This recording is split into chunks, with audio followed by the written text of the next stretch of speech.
Psalms 105:1 says, 105ನೇ ಕೀರ್ತನೆ 1ನೇ ವಚನ ಹೇಳುತ್ತದೆ, Oh, give thanks unto the Lord, call upon his name, make known his deeds among the people. ಕರ್ತನಿಗೆ ಕೃತಜ್ಞತಾ ಸ್ತುತಿಯನ್ನು ಮಾಡ್ರಿ, ಆತನ ಹೆಸರನ್ನು ಕರೀರಿ, ಆತನ ಅದ್ಭುತ ಕ್ರಿಯೆಗಳನ್ನು ಜನರಿಗೆ ತೋರಿಸಿರಿ. Hallelujah. In the Old Testament they call upon his name. ಹಳೆ ಒಡಂಬಡಿಕೆಯಲ್ಲಿ ಜನರು ಆತನ ಹೆಸರನ್ನು ಕೂಗುತ್ತಾ ಇದ್ದರು. But when we are in the New Testament, we accepted the Christ Jesus as our Lord. That means we are in Christ Jesus. ನಾವು ಹೊಸ ಒಡಂಬಡಿಕೆ ಜನರಾಗಿದ್ದು ಯೇಸು ಕ್ರಿಸ್ತ ನಮ್ಮ ಸ್ವಂತ ರಕ್ಷಕನಾಗಿ ಸ್ವೀಕಾರ ಮಾಡಿಕೊಂಡಿದ್ದೇವೆ. ಅದರ ಅರ್ಥ ಏನೆಂದರೆ ನಾವು ಕ್ರಿಸ್ತ ಯೇಸುವಿನಲ್ಲಿದ್ದೇವೆ. So we need to call the name of the Lord. We must live in the name of the Lord. ನಾವು ಆತನ ಹೆಸರಿನಲ್ಲಿ ನಾವು ಜೀವಿಸಬೇಕು, ಇರಬೇಕು. Hallelujah. We sing give thanks unto the Lord, and also in Tamil nandri sollungal.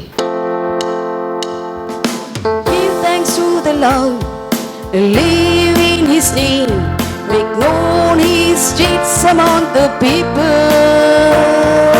Sing to the Lord, sing songs to the Lord, talk of all his wonders work.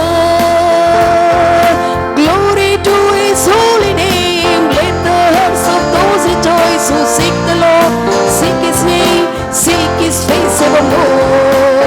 Glory to his holy name, let the hearts of those rejoice who seek the Lord. Seek his name, seek his face evermore. Give thanks to the Lord, live in his name, make known his deeds among the people. Sing to the Lord, sing songs to the Lord,